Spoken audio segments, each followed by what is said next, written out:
les magiciens, les artistes, les créateurs sont des gens qui ne sont pas en train de tout péter en permanence. Ce sont au contraire des gens qui reviennent en permanence à la même question, qui est cette question de la vérité. Deleuze a une très très belle formule pour parler de l'écriture. Il dit un écrivain, c'est quelqu'un qui va passer toute sa vie à tourner autour d'un sujet sans jamais arriver à le dire. Sauf que il se rapproche, et il se rapproche, et il se rapproche. Et il écrit un livre qui éclaire un peu, et puis il en écrit un autre qui éclaire encore un petit peu, mais il n'arrivera jamais à dire une espèce de vérité pure et absolue qu'il recherche pourtant. Alan Moore est certainement l'un de mes scénaristes préférés. Enfin, non, à vrai dire, c'est mon scénariste préféré, au-dessus de tous les autres. Dans la pyramide des scénaristes et des créateurs de bande dessinée, il est tout au-dessus. C'est le plus haut. Mais en fait, je voulais vous parler de la bande dessinée que je suis en train de lire en ce moment, qui s'appelle Promethea.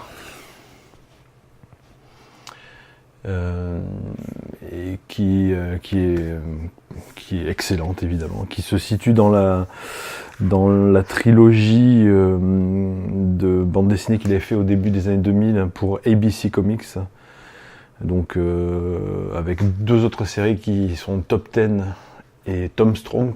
Tout comme Tom Strong et Top 10, Promethea a été dessiné par un excellent dessinateur. Donc Top 10 c'était Jen A, si ma mémoire est bonne, et Tom Strong c'était Chris Prowse. Bon, je vous laisse regarder sur internet, vous allez voir, c'est extraordinaire. Et Promethea, c'est donc le tout jeune débutant J.H. William III, qui a œuvré sur Batwoman, donc qui a fait des dessins absolument fabuleux, et donc il est à l'œuvre aussi sur Promethea, où il fait des planches de toute beauté, vraiment avec une mise en scène. Enfin bon, je peux pas vous les montrer, ça ne va rien donner à la caméra, mais vous pouvez me faire confiance, c'est absolument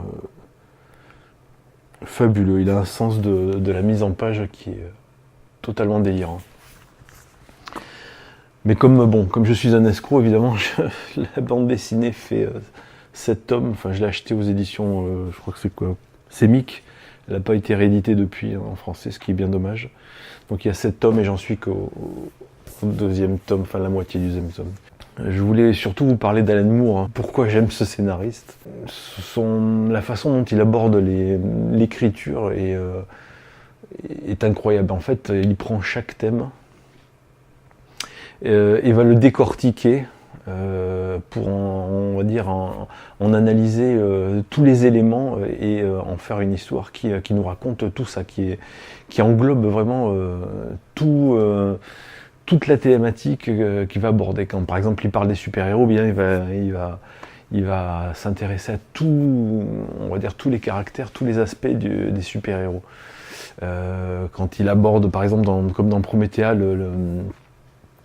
la thématique du conte et de l'imagination, eh ben il va on va dire analyser tout ce qui fait le conte, tout ce qui fait la puissance de l'imagination et nous tirer une histoire qui est, on va dire, baignée de tas d'influences culturelles, de tas de références occultes, et il va faire appel vraiment à notre imagination, à notre intelligence pour pouvoir aller vers son œuvre. Pareil pour Watchmen. Je voulais revenir aussi sur Watchmen puisque dernièrement j'avais vu une vidéo d'une alors je crois que c'était l'original, enfin bon bref, une jeune femme fait une réflexion en disant que Watchmen c'est le plus grand film de super-héros de tous les temps. Watchmen, meilleur film de super-héros du monde. Oui, je t'aime très fort. Voilà, c'était la parenthèse. Je suis tellement pas d'accord. Je ne suis pas d'accord. Voilà. Watchmen, moi ça fait partie des seuls films que j'ai jamais réussi à finir en fait. Alors je me suis toujours barré avant la fin, en fait. C'était la parenthèse. Je vais dire un truc fou, c'est que Watchmen est un film incroyable, mais ce n'est pas un film de super-héros. Voilà. Oui, bah c'est parce que ce n'est pas un film de super-héros. Donc c'est pas le meilleur film de super-héros tout le temps. Parce que Alan Moore n'aime pas les super-héros. Bref. Alan Moore adore les super-héros. Je pense qu'il en a marre maintenant des super-héros. Il en a fait on va dire son deuil. Mais toute sa bibliographie, quand on remonte au tout début, eh bien, il a œuvré sur Miracle Man, il a créé les Watchmen, il a œuvré sur plein de super-héros DC Comics, notamment Superman, Batman, Killing Joke. Même Tom Strong, même Promethea, Top Ten sont des influences du mythe du super-héros. On ne peut pas lui enlever ça. Et pour en revenir à Watchmen, pour moi, Watchmen, justement, c'est de ça dont on parle. Quand j'évoquais la façon dont Moore a de travailler, c'est-à-dire de prendre un thème et de l'éclater et de trouver tous les aspects de ce thème pour on va dire, le magnifier, pour les Watchmen, c'est tout à fait ça. Il a pris les super-héros et en fait, il a raconté l'histoire des super-héros à travers les âges des comics, de l'âge d'or à l'âge d'argent, etc. Et même les Watchmen sont vraiment au cœur de l'âge sombre des comics. Puisque quand on arrive à l'époque de l'album, donc à l'époque où le comédien se fait tuer, on va dire, pour pas dévoiler trop l'intrigue, c'est ce qu'il y a au début du film et de la BD. En fait, il y a des flashbacks qui racontent toute l'histoire des super-héros depuis donc les années 40, donc qui est vraiment l'âge d'or des comics. Et pour en remonter jusqu'aux années 60, jusqu'à les années 70, l'histoire du monde, enfin, surtout des États-Unis, la guerre, l'invention de la bombe nucléaire, le Vietnam. Et donc en fait, en prenant juste l'histoire d'une équipe de super-héros qui on va dire, se désagrège et qui évolue au fil du temps, en fait, il nous raconte l'histoire des comics de super-héros. Pour en revenir au sujet principal de ce petit rapido, donc Promethea, qui raconte en fait l'histoire de Promethea, qui est en fait on ne sait pas trop, une super-héroïne, une muse, une déesse, on va dire la déesse de l'imagination, qui se réincarne de femme en femme, ou même en homme, et qui est la gardienne de l'imagination. Donc Moore en fait nous fait voyager à travers l'imagination et il décortique tous les processus qui mènent à la création. Voilà, la création de contes, la création de bandes dessinées, la création d'œuvres littéraires, de poèmes. Chaque épisode nous fait progresser dans les différents niveaux de l'imagination et nous fait découvrir, enfin est censé nous élever, nous lecteurs, spirituellement dans ces strates de l'imagination. Donc moi j'en suis au deuxième tome sur 7 et je pense que peut-être un jour j'en ferai un épisode de la bibliothèque digestive, si j'arrive à finir le 3e déjà. Et Moore essaye de nous dire que le langage, que les mots ont été inventés par l'homme pour pouvoir décrire tout ce qu'il y avait dans notre imaginaire, pour pouvoir l'évoquer et le raconter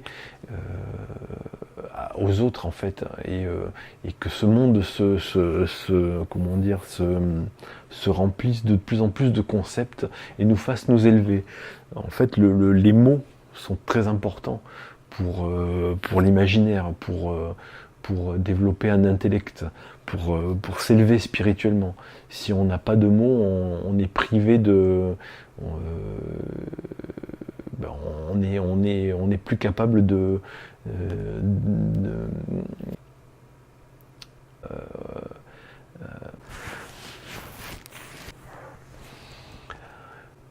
on n'est plus capable de verbaliser un concept, d'avoir des grandes idées. Sans les mots, sans la richesse du vocabulaire, on n'est plus capable d'avoir de l'imagination.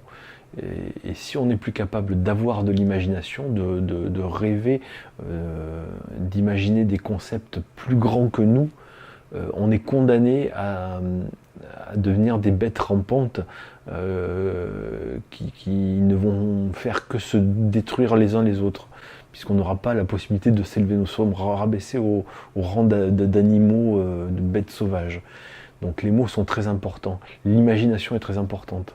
Dernièrement, on a joué avec des potes, on a joué à des jeux en réalité virtuelle, et c'était extrêmement prenant. On était transporté en un claquement de doigts dans un autre monde, on le vivait, on était dedans, même si vu de l'extérieur on a l'air complètement idiot, mais on était dedans.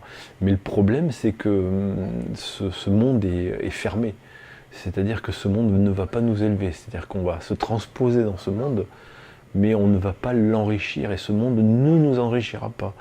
Ou du moins il va nous divertir pendant quelque temps, mais il ne va pas nous élever spirituellement.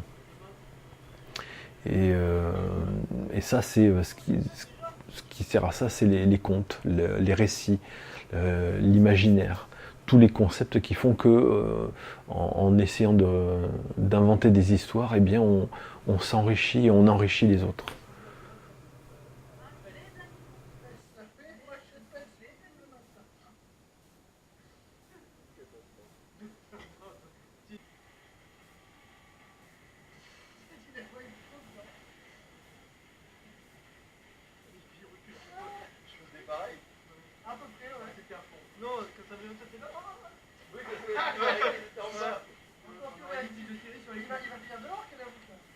Attention la valise.